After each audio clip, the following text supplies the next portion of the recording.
दोस्तों नमस्कार। मेरी ये वीडियो फटाफट शेयर करना। थोड़े ही दिनों में 5 राज्यों में चुनाव आ रहे हैं। पश्चिम बंगाल में हर मतदाता तक ये वीडियो पहुंचनी चाहिए, आसाम में पहुंचनी चाहिए, पौंडीचेरी में पहुंचनी चाहिए, तमिलनाडु में पहुंचनी चाहिए और केरला में भी पहुंचनी चाहिए। क्योंकि 5 राज्यों का जो विधानसभा चुनाव आया है उसमें सबसे बड़ी जो ज्यादा गड़बड़ी की संभावना है वो ईवीएम मशीन और वीवीपीएटी में हो सकती है। लेकिन ये वीडियो के माध्यम से मैं आपको बताने की कोशिश करता हूं कि कैसे गड़बड़ी होती है। ये वीडियो पूरी सावधानी से देखना तो आपको पता चल जाएगा कि सही में वीवीपीएटी में ऐसे भी गड़बड़ी हो सकती है। मैं सभी मतदाताओं को विनती करता हूं, रिक्वेस्ट करता हूं कि जब तक आपकी पर्ची वीवीपीएटी में गिरे नहीं तब तक वहां रुकना। 7 सेकंड का समय दिया जाता है, उसी में ही गड़बड़ी हो सकती है। लेकिन पूरे 7 सेकंड रुकना और अपनी पर्ची नहीं गिरे तब तक जाना नहीं, और वो समय पे जो भी गड़बड़ी है वो चुनाव अधिकारी को बताना, जिससे ट्रांसपेरेंट चुनाव हो सके। 5% वीवीपीएटी की गिनती ये लोग देते हैं, लेकिन सही मायने में 100% वीवीपीएटी की जब तक गिनती नहीं देंगे तब तक ये चुनाव ट्रांसपेरेंट नहीं हो सकते। दोस्तों, मेरी ये यूट्यूब चैनल आपको पसंद आई है तो सब्सक्राइब करना न भूलना। वंदे। दोस्तों, मैं आज एक ऐसे विषय पर चर्चा करने जा रहा हूं, आज़ाद हिंदुस्तान का शायद सबसे बड़ा गड़बड़ी वाला विषय हो, ऐसा मुझे लगता है और बहुत लोगों को भी लगता होगा। सबके मन में सवाल होगा कि ईवीएम मशीनों में तो गड़बड़ी होती है, लेकिन ये वीवीपैट में, और वो भी 10 लाख वीवीपैट में कैसे गड़बड़ी हो सकती है। मैं आपको इस वीडियो के माध्यम से समझाने की पूरी कोशिश करूंगा। वीडियो देखना, पूरी वीडियो देखना। मित्रों, यदि आप कांग्रेस विचारधारा से जुड़े हैं तो मेरी ये वीडियो पूरे देश में शेयर करना और मेरी ये मोदी मायाजाल चैनल सब्सक्राइब करना न भूलना। पिछले कुछ सालों से ईवीएम मशीनों में गड़बड़ी की बहुत शिकायतें आ रही है। ये मोदी मायाजाल समझने के लिए हमें थोड़ा पीछे जाना पड़ेगा। 22 मई 2018 गुजरात की एक टीम के साथ फिर हम ईवीएम का मामला लेके ईवीएम मशीन का डेमोन्स्ट्रेशन बताने के लिए राहुल जी से मिलने गए, लेकिन राहुल जी ने हमें अशोक गहलोत जी के साथ परामर्श करने के लिए कहा। ईवीएम में कैसे गड़बड़ी, वोटों की हेराफेरी होती है, वो हम लोगों ने 1.5 घंटे बैठ के अशोक गहलोत जी से डेमोन्स्ट्रेशन करके बताया। इस वीडियो में दी गई ट्रिक आइडिया हमारे श्री राहुल चिमन भाई मेहता के हैं, और वो बहुत सालों से ईवीएम के बारे में संशोधन करते हैं और सॉफ्टवेयर इंजीनियर है, और वो राइट टू रिकॉल पार्टी के प्रेसिडेंट भी है। सुनिए राहुल जी को। My name is Rahul Mehta. This video is about how paper slips in electronic voting machine can be manipulated. That is how easy it is for Lok Sabha के चुनाव में विधानसभा में randomly 5 VVPAT EVM का मिलान पूरे देश में किया गया। उसमें कोई भी जगह ज्यादातर मिसमैच नहीं हुआ, तो फिर मोदी मायाजाल ने कैसे काम किया होगा, एक सोचने की बात है। ईवीएम में गड़बड़ी होती है, बहुत लोगों ने बताया है, हम लोगों ने भी बताया था मॉडल बना के, लेकिन वीवीपैट में कैसे गड़बड़ी होती है ये आज तक किसी ने नहीं बताया और किसी को पता भी नहीं चला। तो चलो दोस्तों, मैं आपको कैसे गड़बड़ी हो सकती है वीवीपैट में 10 मतदाताओं का, 10 वोटरों का एग्जाम्पल देके समझाने की कोशिश करूंगा।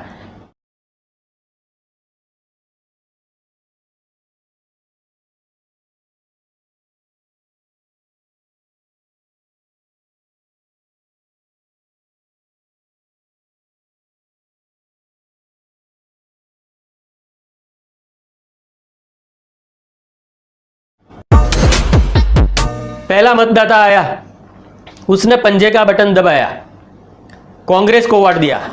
वीवीपैट में लगे डार्क ग्लास के पीछे आवाज आई, लाइट हुई और पंजे की पर्ची दिखी। मतदाता को संतोष हुआ, खुशी हुई कि जिसको वोट दिया है उसको वोट मिला। तुरंत वो चला गया। बाद में उसका छोटा भाई आया, फिर से उसने पंजे का बटन दबाया, उसने भी इसी तरह पंजे की पर्ची देखी, खुश हुआ, संतुष्ट हुआ, फिर चला गया।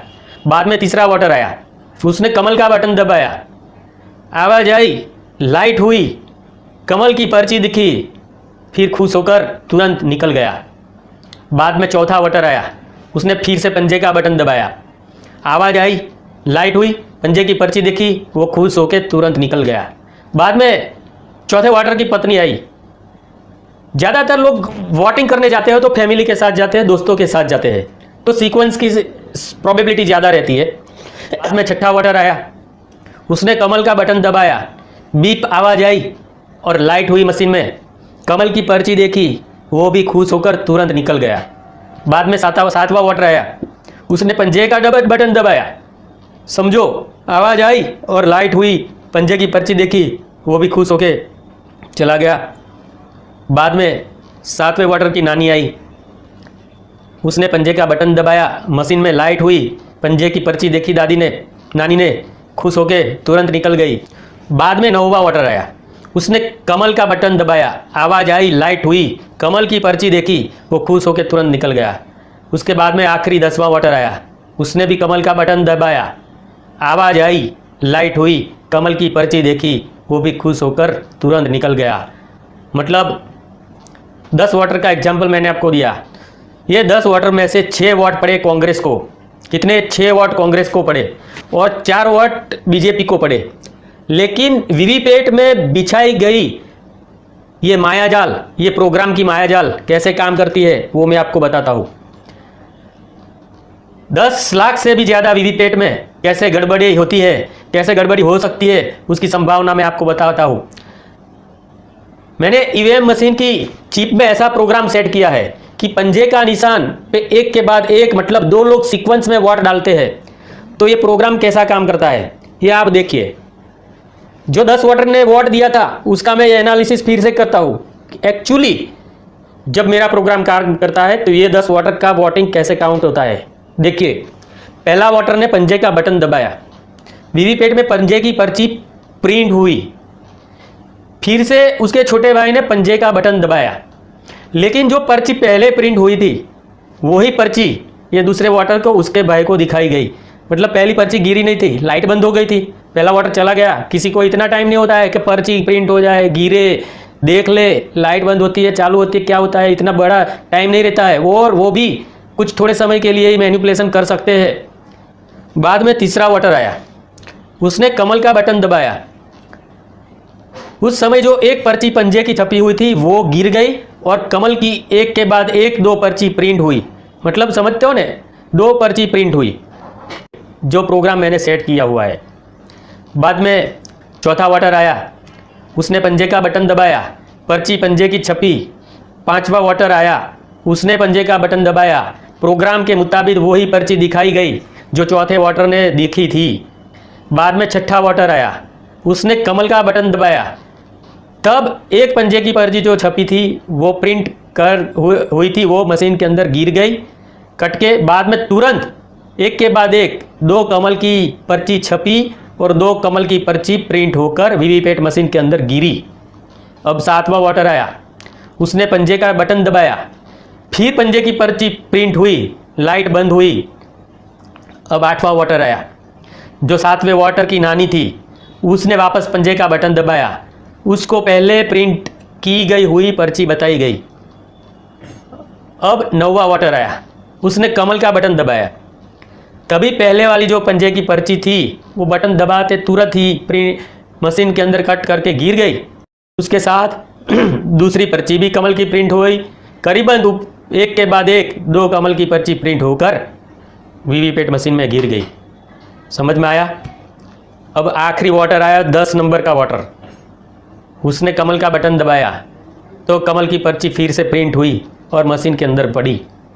मतलब आप लोगों ने देखा क्या जजमेंट किया।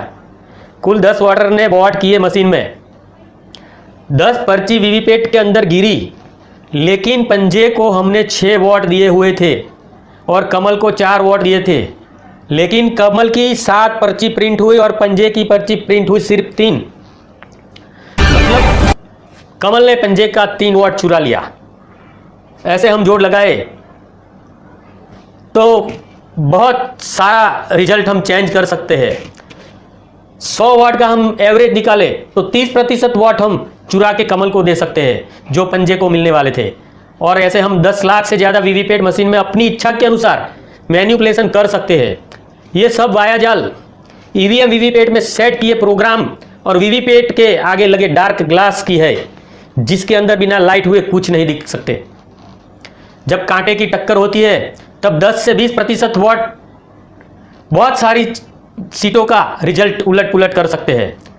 जब चुनाव के 12 से 15 दिन पहले, कैसे हो सकता है वो देखो आप, जब चुनाव से 12 से 15 दिन पहले बीएल या ईसीआई का टेक्नीशियन आके वीवीपैट में पार्टी का चुनावी चिन्ह का बिटमैप और विधायक का नाम और क्रमांक नंबर डाउनलोड करता है, उस टाइम जो चिन्ह को ज़्यादा वोट दिलाने हैं, जो चिन्ह में से वोट चुराने हैं, उसके बिटमैप के अंदर सांकेतिक संख्या की पासवर्ड डाल सकते हैं।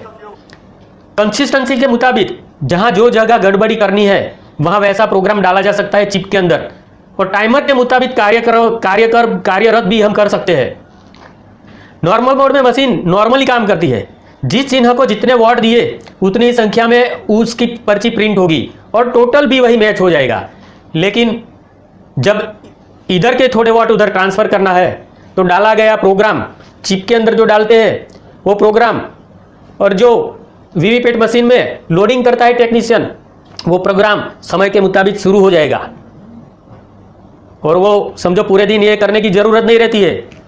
वोटिंग का टाइम होता है उसमें दोपहर के बाद 1 बजे 2 बजे के बाद, जब लाइनें लगती है 3 बजे, तो करीबन 1.5 घंटा या 2 घंटा का टाइम सेट करके आप कर लो तो 20 से 25-30% वोट इधर से उधर हम कर सकते हैं। जो कैंडिडेट लोकसभा में 1.5 लाख से जीत सकता था, वो कैंडिडेट को हम 1.5 लाख वोटों से हरा भी सकते हैं, ये मशीनों की मायाजाल से। सभी पॉलिटिकल पार्टियों को और नेताओं को मैं हाथ जोड़ के विनंती करता हूं कि आप सब अपने कार्यकर्ता जो सालों से दिन रात करके पार्टी के लिए मेहनत करते हैं, उसके लिए मैदान में आए और सब मिलकर ईवीएम मशीन हटाने के लिए पूरे देश में आवाज उठाए।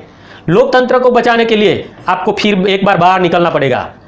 सभी पार्टियों के करोड़ों कार्यकर्ता निष्क्रिय हो जाए उसके पहले कृपया करके बाहर निकलो, नहीं तो चुनाव में हार या जीत ये मशीनों पर निर्भर रहेगी। चाहे कितनी भी मेहनत लगाओ, चाहे कितना भी जनता का संपर्क करो, चाहे जितनी भी लड़ाई जनता के लिए लड़ो, किसानों के लिए लड़ो, शिक्षित बेरोजगारों के लिए लड़ो, लेकिन हार जीत मशीनों के ऊपर ही डिपेंड रहेगी। मैं राहुल जी और प्रियंका जी से विनती करता हूं कि आपकी जरूरत है करोड़ों भारतीयों को, हम जैसे करोड़ों युवाओं को आपकी जरूरत है। ईवीएम के खिलाफ लड़ना पड़ेगा। करोड़ों लोगों के दिल में आप बसे हो, बस एक आवाज दो। कितने लोग ईवीएम के खिलाफ सड़कों पर निकल पड़ते हैं, देखो करोड़ों लोगों की शंका इस मशीनों पर है। प्रेम और भाईचारे से भरा एक नया भारत राहुल जी आपको और हमें बनाना है। दोस्तों, गांधी, नेहरू और सरदार जैसे अंग्रेज गुरों के सामने भारत को आजाद कराने के लिए निकल पड़े थे, ऐसे हम लोगों को ये अंग्रेजों से भी खतरनाक लोगों के सामने निकलना पड़ेगा। मैं आपको मोदी साहब की ये जोड़ी ने कैसे मायाजाल बिछा के ये सत्ता पाई है, वो मोदी मायाजाल चैनल के माध्यम से बताने की कोशिश करूंगा। कृपया मेरा ये चैनल सब्सक्राइब करना और बेल आइकन दबाना, जिससे मेरे आने वाली वीडियो की जानकारी आपके पास पहुंच सके। अतुल पटेल का